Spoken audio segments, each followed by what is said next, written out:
From Interfaith Alliance, this is The State of Belief. I'm Interfaith Alliance President Reverend Paul Brandeis Raushenbush in New York City.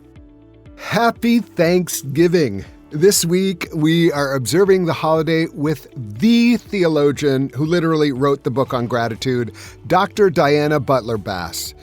The book's title is Grateful: The Subversive Practice of Giving Thanks, and it sets the stage for our conversation about gratitude in a troubled time. More than a moral gesture, giving thanks is nothing less than a survival strategy when the world seems to have gone wrong. That's coming up on The State of Belief. We need these conversations happening now more than ever, and if this is something you care about, make sure you subscribe and share and rate the State of Belief podcast at Apple Podcasts or your favorite podcast platform. Help more people learn that religion is meant to be a bridge, not a bludgeon, and that none of us is alone in this dangerous time. Our library of past conversations includes well over 100 hopeful, empowering, and inspiring interviews with guests like Sister Simone Campbell, Eric Ward, Representative James Tallarico, Reverend Otis Moss III, Sushma Dwivedi, Reverend Jim Martin, and many, many others.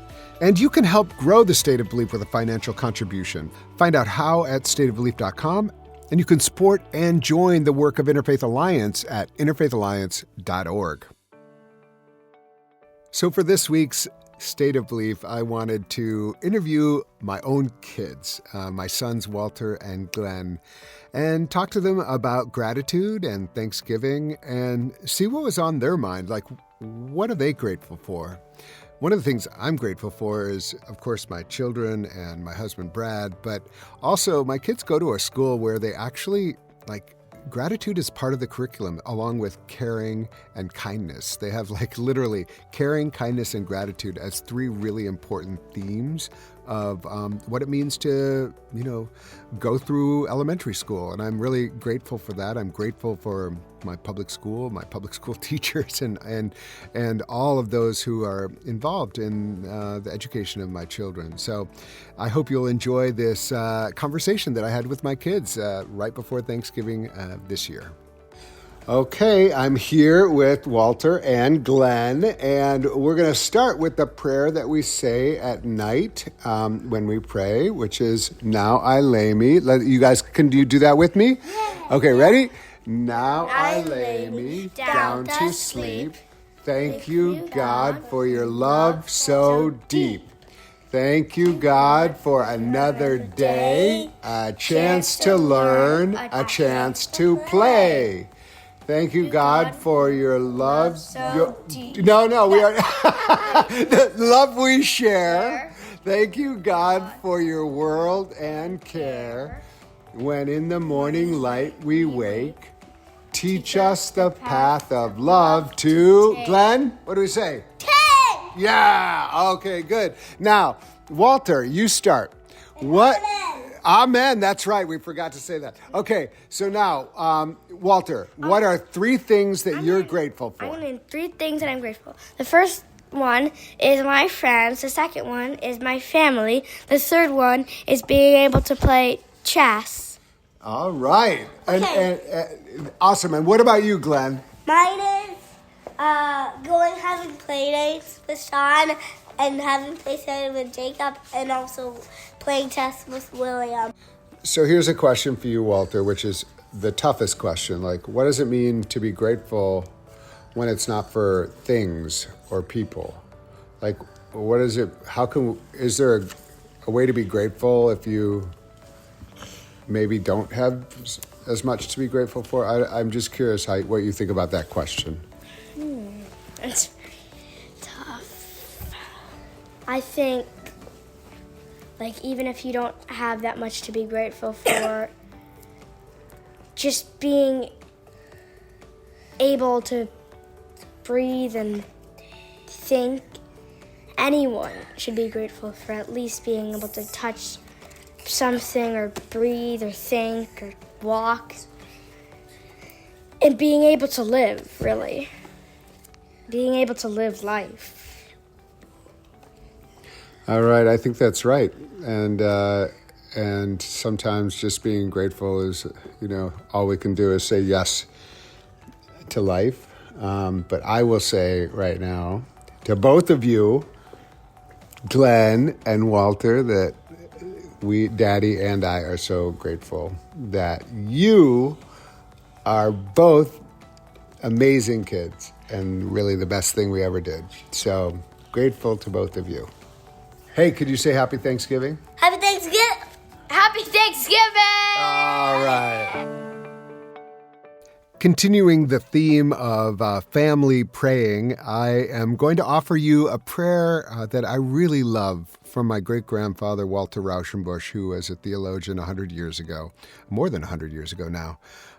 And I like to pray this every Thanksgiving, but also, it's just such an important prayer for us to keep in front of ourselves. So I hope you'll enjoy this. Oh God, we thank you for this earth, our home, for the wide sky and the blessed sun, for the salt sea and the running water, for the everlasting hills and the never-resting winds, for trees and the common grass underfoot. We thank you for our senses, by which we hear the songs of birds, and we see the splendor of the summer fields, and taste of the autumn fruits, and rejoice in the feel of the snow, and smell the breath of the spring.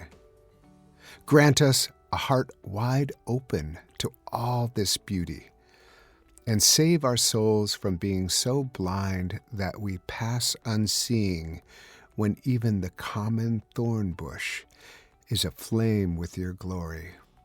O God, our Creator, who lives and reigns forever and ever. Amen.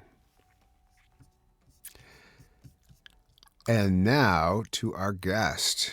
Dr. Diana Butler Bass is an award-winning author, popular speaker, inspiring preacher, and one of America's most trusted commentators on religion and contemporary spirituality.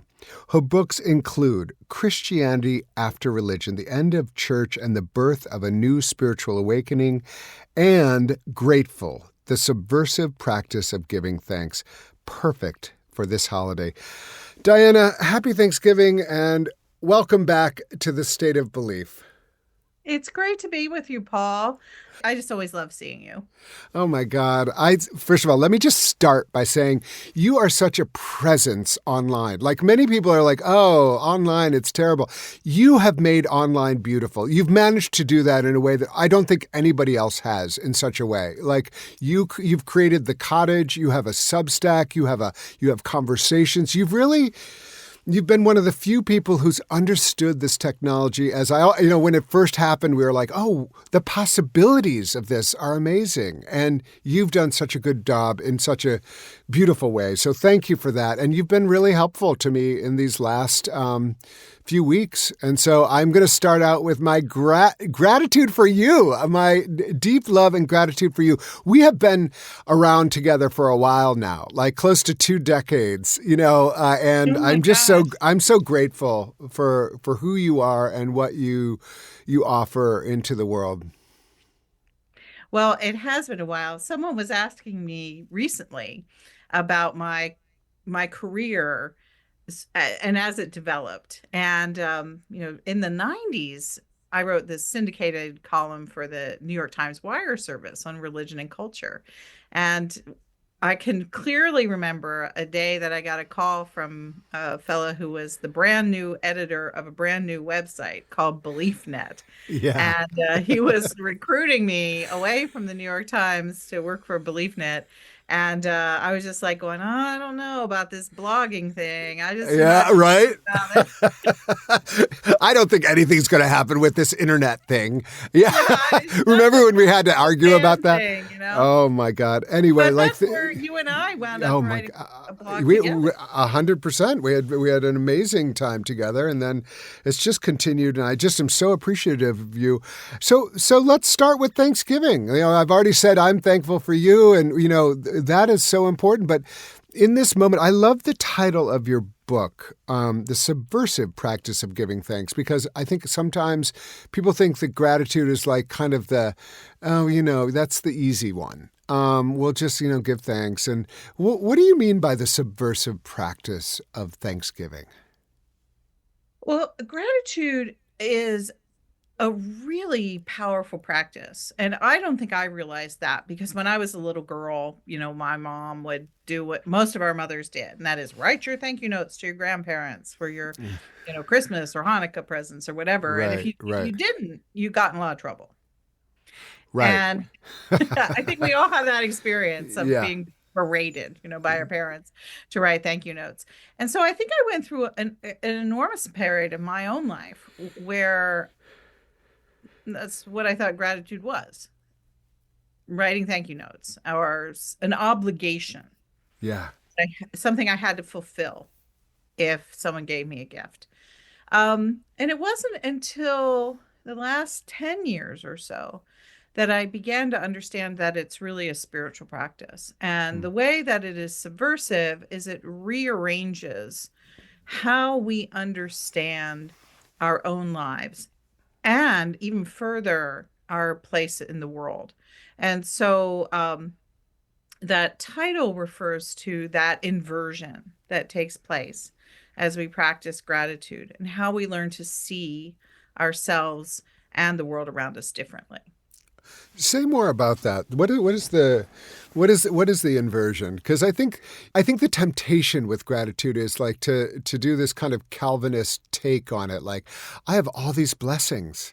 Obviously, I must be super blessed by God because I have a lot of money and I have a lot of, and I'm super popular and that there's something that feels I think to all of us like, is that really what this? I mean, parse that out for me because I think that's really an important shift for us as we think about like what does it mean to be grateful?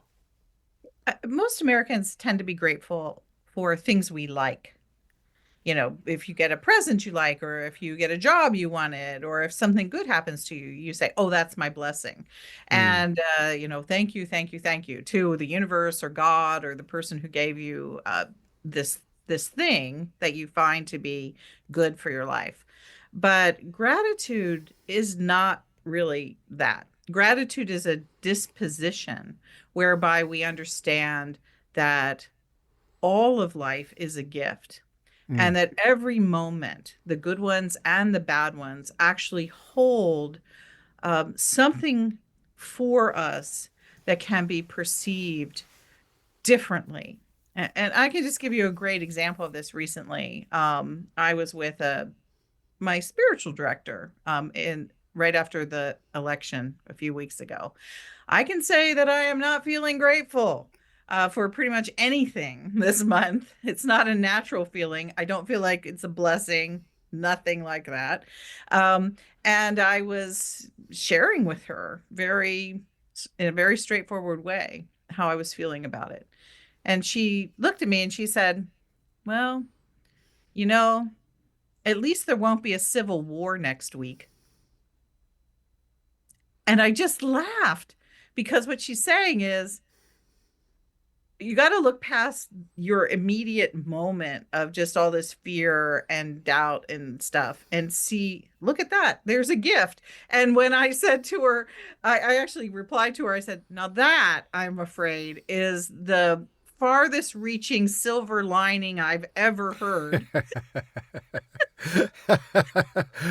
Right. So, she was looking for something Yeah, I gotcha. good in the moment, Yeah. and she was looking for the gift of the moment. And the gift of the moment is, well, guess what? There's not going to be another January 6th. There's not going to be a civil war next week. There won't be that kind of violence that so many people were worried about. There's going to be something else, but at Yeah. least we can be grateful for this. Uh-huh. And that when she said that, it really took me back to gratitude. It's like that's actually a really good practice. And Mm. there's a Buddhist prayer that sounds rather like that. It's included in Grateful. It's been a while since I read it, but it runs something. It's attributed to the Buddha, something like I didn't get sick today, and so I'm grateful. And then he goes through all the bad things that didn't happen to him, and finally he said, I'm alive, and so I find gratitude. And Mm. so gratitude is more that it puts you in touch with this recognition that life is precious, and that all of life holds some some trace of giftedness um, Mm, at every single moment. mm, And so that's what a practice of gratitude does. Is it's not like everything is going to be perfect, but as you begin to look for the things around you that well up gratitude, the unexpected gifts, the surprising possibilities that's held in every moment, your field of vision really opens, and you begin to see a wider frame in which your spiritual life and frankly in which you exist. And maybe you can say on the day after a really disappointing and scary election, well, I guess there's not going to be a civil war next week, mm. um, because all these white supremacist groups are not at least going to be marching in the street next week wanting to, go after everyone who voted for Kamala Harris. And so that's the kind of way gratitude works. It opens the frame, just says, oh, what's over there and what's over there. So instead of sometimes what happens if you're not feeling grateful, things are coming right at your face. Mm. And you feel the level of attack so much more. And what gratitude does is it actually moves things around in your brain so that you can understand that, like I said, there's just more to the picture of every life than what we sometimes see when we feel like we're under attack. Yeah. Yeah, I think it creates space and it both creates a wider aperture, but then also really brings it down to the very personal and very moment. It's interesting. I wrote this piece for HuffPost a long time ago. Is Thanksgiving just for the haves? Like Oh, yes, see, that's right. and I was like, we list all these things, even people, even like good things to be thankful for, but all of that can be taken away from us. And so then what do in the end, what are you left with? And, and what I came up with was this idea of like just yes to life and just how important that was.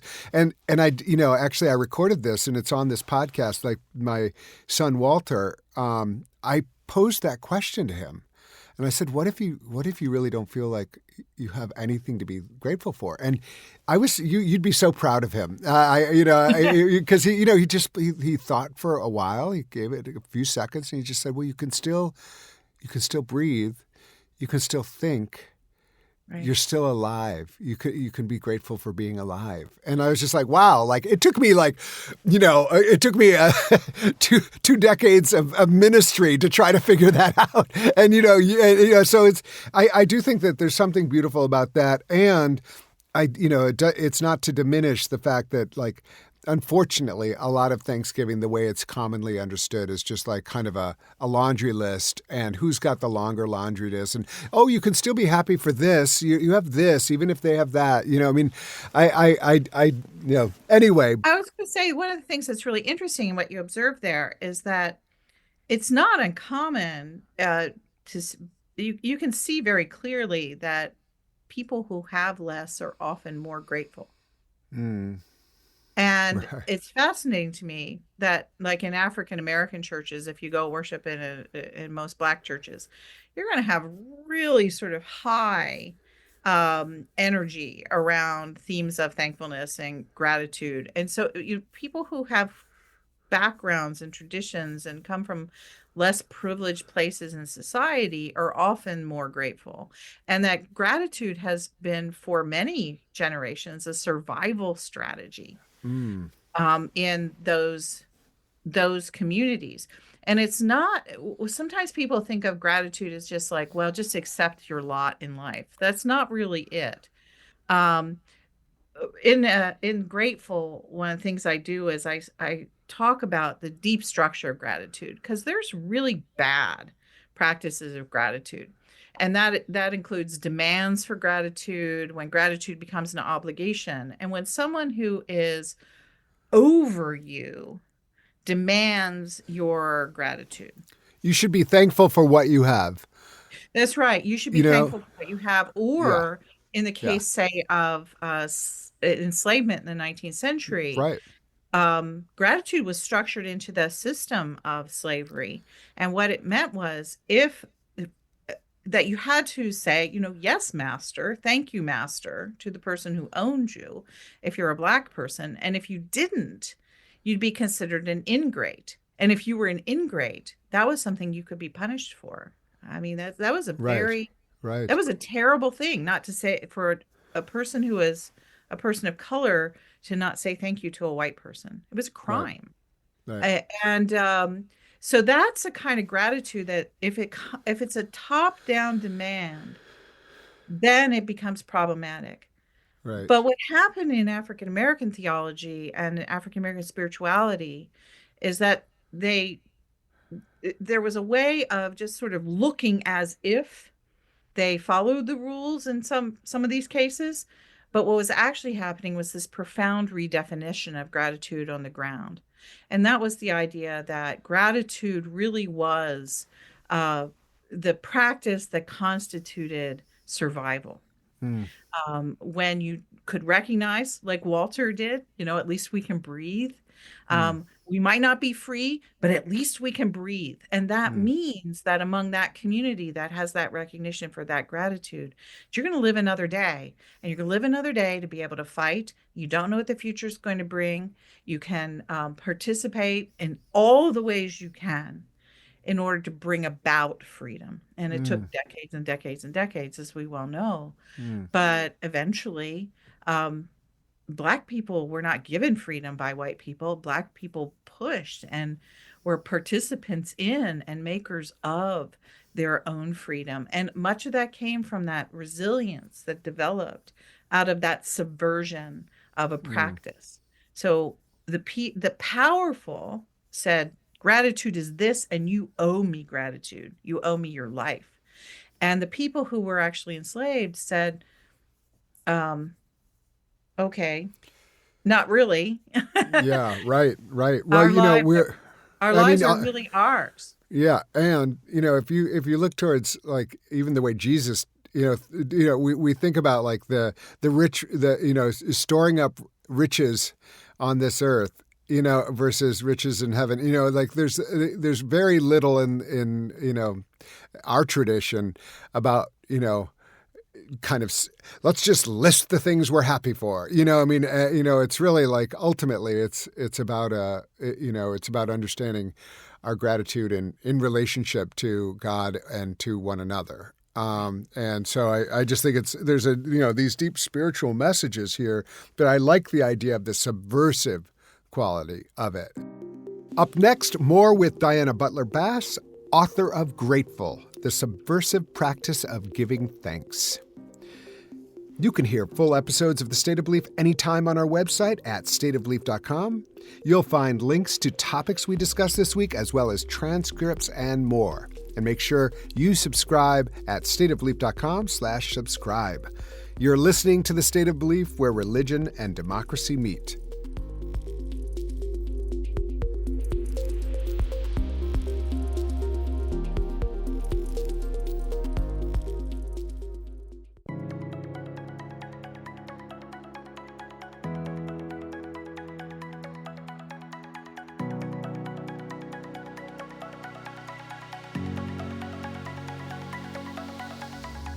Welcome back to The State of Belief. I'm Interfaith Alliance President, Reverend Paul Brandeis Raushenbush. My guest is theologian Diana Butler Bass. We're in a moment, really, I would say, for our lifetime. I won't speak for you. You're younger than me, but like for my lifetime, I don't feel like I've quite faced a political moment like this. I mean, we've seen things in the '60s, but I'm trying to figure out like what maybe this is an interesting question for you to answer, and you've started to answer it. But like, what can gratitude do for how those of us who recognize the threat to democracy that we're in, and kind of are recognizing the kind of incrashing of politics into our lives? How can we think of this holiday as something that will give us sustenance for all of the work ahead? There's really nothing more subversive than a table. Mm. Because that other form of gratitude that I was talking about, that demand-oriented top-down gratitude, that's a pyramid. Gratitude is structured in a way that preserves the wealth of a few and the power of a few over the lives of the many. But Thanksgiving, the most enduring image of it, of course, in American history is that table. And even though there's so much mythology around that, and there's no denying the terrible ways that the European colonization of North America impacted the indigenous people. It's been fascinating to me that image of happy people around a table endures. That people of difference, that is one of the oldest images of what it means to be an American. That you could have the Pilgrims and the Indians sitting together at the table, and that they were eating together. Now, we all know, like I said, mythology and history have a lot to say about that, but that the image appeals to us is really amazing. And to me, that's what Thanksgiving promises. And that in itself is a powerful religious image. I think that that's really how gratitude was reconstituted in African American theology and African American churches as the beloved community. Mm. But ideally, that's been always part of the Christian tradition in the liturgical churches. I'm an Episcopalian, as I know you know, but we do weekly Eucharist, and Catholics have weekly Mass. And we've come over the centuries to think of that as sort of a privatized meal in which we get salvation by eating Jesus and drinking Jesus wine, blood. But no, that's not really what it is. When you call it the Eucharist, that Greek name for that meal, what it means is really great, super good Thanksgiving, the best Mm-hmm. possible ever giving of thanks. Mm-hmm. And so Christianity was constituted as a faith of the table, Mm. where as the Apostle Paul said himself, and apostle, he gets so many bad raps, but I'm going to give him a good rap for this. He said there around that there is neither Jew nor Greek, slave nor free, male and female, for everyone is going to be one. Everyone is one.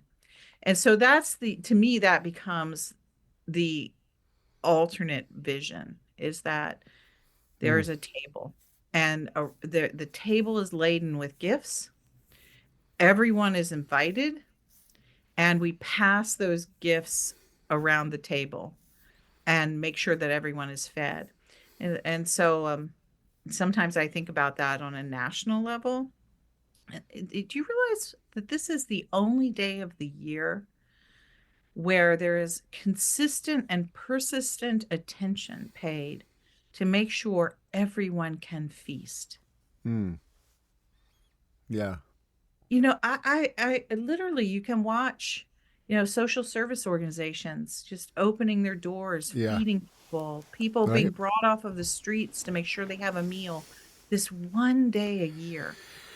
And I always think, what if we really understood the American table to be that? Yeah. Everyone, all the time, all around a table, no pyramids allowed. And we literally go out into the streets and pull people in to make sure they are fed. Mm. I can't Yeah. imagine a better holiday, actually. Yeah, that's a great way to think of this holiday, and that everyone's presence and everybody's presence, not presents. It was CE, not TS. That's Everybody's right, presence exactly. is a reason for gratitude. Everybody's and everyone has something to offer, that we can be thankful for just by their very life. And so I do think that all of that is really beautiful. I appreciate that, and we're gonna we'll be celebrating at my house. But I wanted to go back to what I started with a little bit and talk about how you gather community personally. Like I do think like you're offering a different kind of ministry into the world, and I don't know if you describe it that way or how you describe what you do. But the gathering of community around the cottage, your Substack, but then also like your you do webinars that I've actually been honored to, present at, or I don't know if you call them webinars, whatever you call them. I mean, you gather people in such a beautiful way, and you go out, you put things out there and invite people in, and talk a little bit about like, how you feel that this holiday or this idea of gratitude fits into what you're doing in the world right now with all of your talents. Oh my gosh. Paul, I've never thought about that.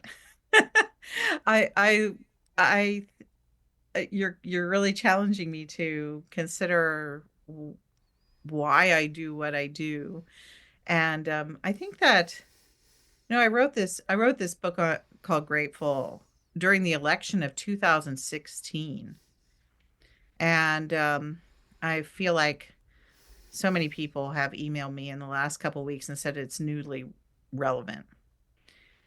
And when I wrote the book, I was really, really, really, really depressed. And by the time I got through the process, my husband actually remarked to me, he said, writing this book really changed you. And he said, and he listed a couple of things. And I think that they relate to your earlier question. A lot of folks who are in positions like we have, this sort of sneaky entitlement comes in. We might feel like we're being good people, but we also get to feeling like we deserve what we have at some level. Yeah, I worked hard for that, or I went to school for a long time and people should respect me, or that kind of thing. And I think that that's a particular kind of temptation for writers and for people who are in the public eye, is just sort of begin to elevate yourself in ways that are not really in line with treating everyone as neighbors. And you just sort of see yourself in ways that are a little false. And so I think I was falling into some of those temptations. So when I wrote the book, it really did what exactly the title said. It subverted, it rearranged my vision of who I was in the world, what my gifts were, and what life was about. And so since then, I think pretty much in the last 7 or 8 years, everything that I've done has really flowed out of those realizations that I had about my own life and this practice, and things that I had even given into inappropriately. So now I just have fun. I always think of myself as setting a table. No matter where I'm going, no matter who I'm with, it's like I'm either sitting at a table or setting a table. And so then I ask myself, what is my responsibility and what is my leadership, whether I'm sitting or setting, about making sure the food is passed, that all are being fed. And so I do that in every environment, as a writer, as a preacher, in my own dining room. And the online community that has somewhat startlingly and beautifully gathered around my Substack newsletter. And that's been just really an amazing thing. I just think of that as total giftedness. It mostly grew during the pandemic. And I was feeling so isolated and so alone as I just started scribbling this newsletter and sending it out to people I already knew. And so from that, it's grown to be just a really vibrant, amazing place. It's a beautiful, the writing is beautiful. It's very fulsome. It feels very nourishing. And so I encourage our listeners to tune in.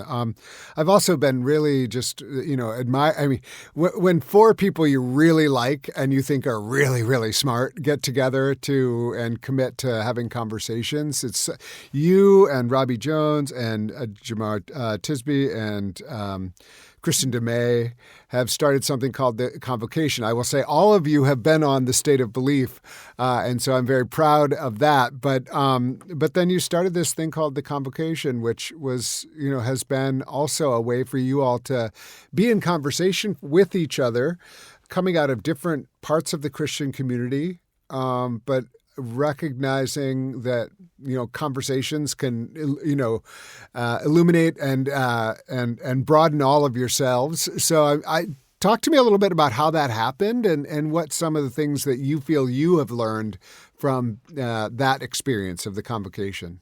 You're the first person to ask. Oh, you're just full of questions nobody's asked me before. Well, I'm just, they call me the gotcha guy. I'm really getting you today, Diana. Well, this is actually kind of a fun story. It really fits with gratitude, and I think that people who are eavesdropping on us will be able to relate to this. So, in the summer, early in the summer, could have even been late spring, Robbie Jones just called me up and he said, "What are we going to do about Christian nationalism?" And I said, "Well, people are doing things." And he said, "Well, you're doing some great writing at the cottage. We're doing all this work at PRI. I think we should somehow join forces." And I said, "Well, if you can think of something we can do, fine, call me back." And within like 2 weeks, he called me back and he said, "Well, I've been talking to Kristen Dumais and Jamar Tisby, and I think the four of us should do something together." And so we came up with this idea of having a cooperative newsletter called The Convocation, in which we would share our writing on a single platform about mostly Christian nationalism, mostly religion and politics. It's 3 historians and 1 sociologist. We make a lot of jokes about that when we're together. Hmm. And then I started thinking, as we were working on this over the summer, I said, "Hey, you know what? We're beginning to kind of sound like the bulwark of faith and politics." If you know the website. Yeah, sure. The bulwark. I said, they actually go out places together where they put their writers, like up in front of a synagogue or a church, and they talk about stuff that's really important. So I wonder if we should do that. And the next thing I knew, Robbie had come up with this idea to have a sort of a fall faith and democracy tour where the 4 of us would go on the road and in churches talk about the relationship between faith and democracy in a nonpartisan way, because we're all a couple of people are in 501c3s, and plus we were in churches, Right. and so we wanted to model the fact that the Johnson Amendment and the separation of church and state really do matter, but you can still talk about faith and politics even with the separation of church and state. And so we started doing this. That meant we were together all fall and we were on the road. And as the election unfolded and sort of every step of it, we found ourselves together and supporting one another and just so grateful that we were in common conversation. And then the election happened. And interestingly enough, they were the first 3 people that I reached out to. We were texting all night on election night, and then we had another event right afterwards, and we got together. And the single thing that all 4 of us said after that we had a big event in Atlanta, it was really beautiful, super well attended, had these great musicians that were with us, people we brought in from Nashville who are all Christians who are also worried about Christian nationalism, and they're just great singers. And so we had this wonderful time together, and we sat around a table afterwards, and every one of us said, "I'm so grateful that we've been together these last 6 months. I don't know how I would have made it through all of this without you." And that was odd because, we started with a community of basically academics who all had Substack newsletters. And we wanted to warn people about Christian nationalism. And through I think our own sort of flexibility and sort of listening to the callings of our lives and just being tender to the moment, we became something else. We actually became friends. Mm. And we became people who have learned together how to set a table of conversation and bring ourselves to that, with the different gifts that we have, and be strengthened through those relationships.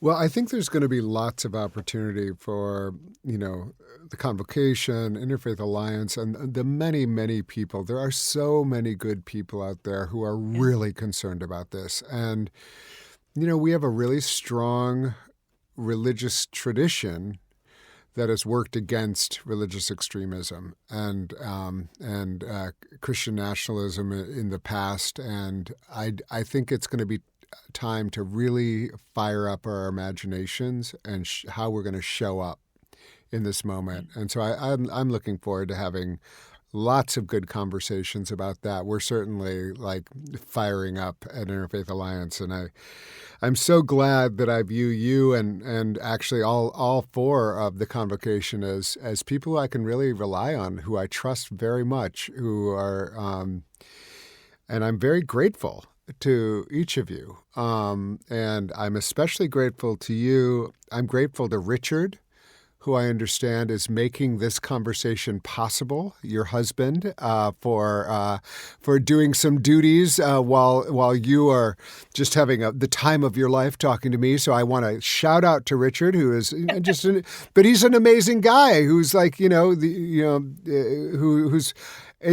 None of us operate alone, is what we all have people around us, and it's so I'm just so grateful for all of that. Let me ask you one more thing. Do you have a favorite Thanksgiving blessing or prayer that you love to do, either at the table or with friends? Well, I actually wrote one that's really become kind of popular. It's been turned into a liturgy in some churches. I've been told that over and over again. And I know people have used it as their table prayer with their families at Thanksgiving. And that's a prayer called "We Choose to Be Grateful." And people can just say, like, Google in Thanksgiving prayer or something like that, and my name, Diana Butler Bass, and it will probably pop right No, up. no, no, no, no, no, no. We're not going to do it that way. We want you to read it.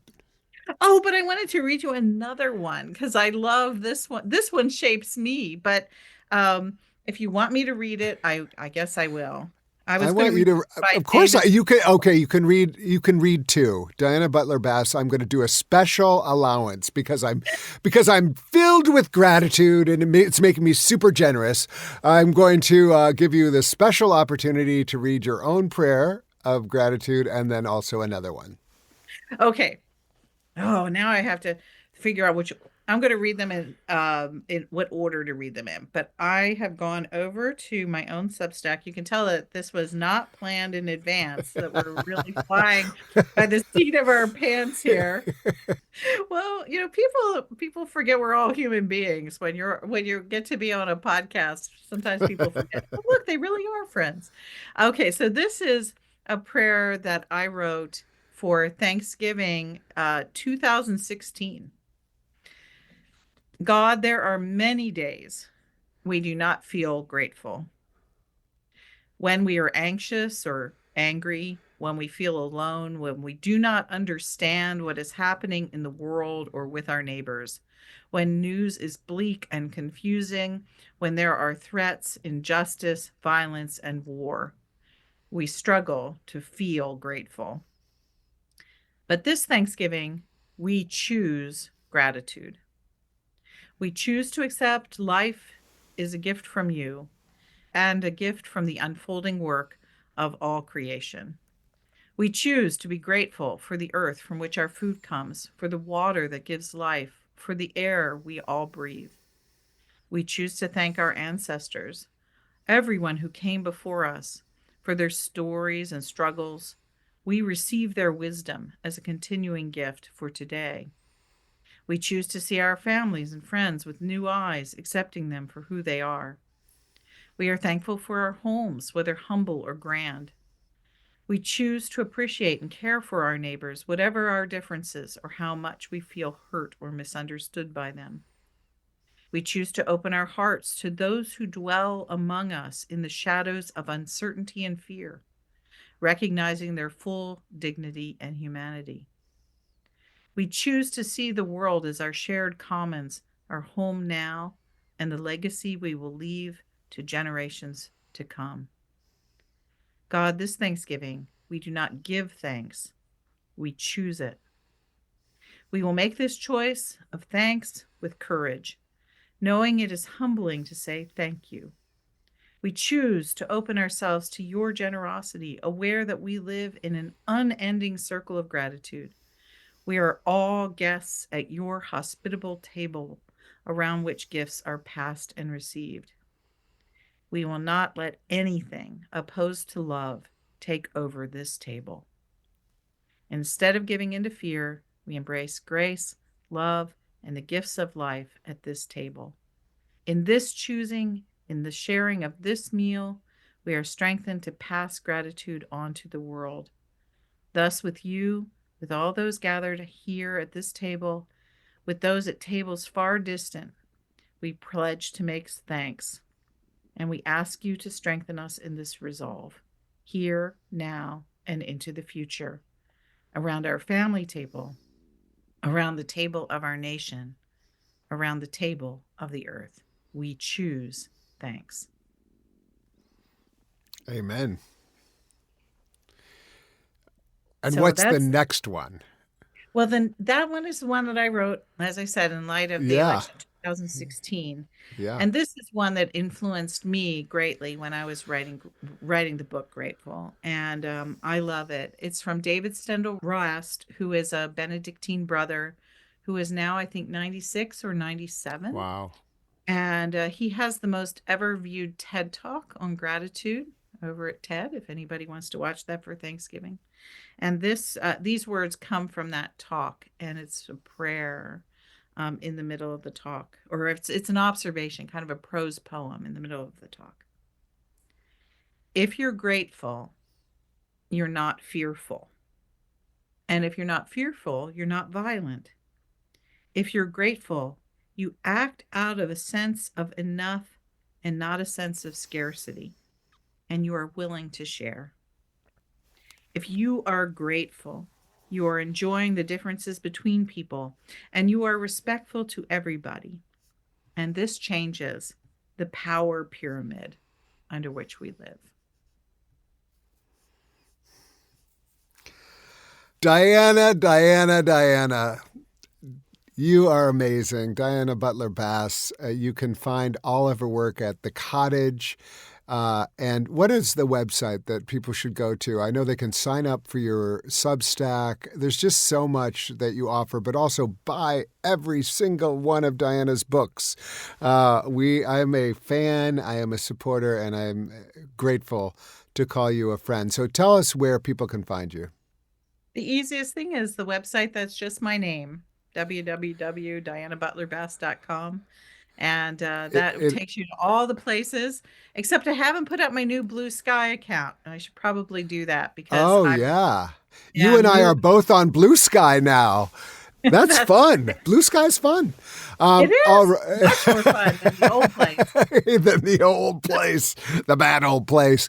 All right, Diana Butler Bass, thank you so much, and happy Thanksgiving to you and all of yours. Well, happy Thanksgiving to you as well. Thank you. And oh my gosh, I hope that you and your family just experience the many gifts that are surrounding you this Thanksgiving. I'm sure you know someone who'd get a lot out of this conversation. So please share The State of Belief with them, and be sure to subscribe to The State of Belief at Apple Podcasts or your favorite podcast platform. We need your help to keep making The State of Belief. If you'd like to make a financial contribution, go to stateofbelief.com. That's stateofbelief.com. The views and opinions expressed on this program do not necessarily reflect those of Religion News Service or Religion News Foundation. The State of Belief is produced by Ray Kirstein, whom I'm so grateful for today, and is a production of Interfaith Alliance. Become a member today at interfaithalliance.org. And be sure to join us next week. I'll be in conversation with religion scholar Dr. Matthew D. Taylor about the Christian nationalist influence on the proposed cabinet appointments for the incoming administration. And hear about the important documentary Bad Faith from members of the creative team. I can't wait. Until then, I'm Brandeis Raushenbush on The State of Belief, where religion and democracy meet.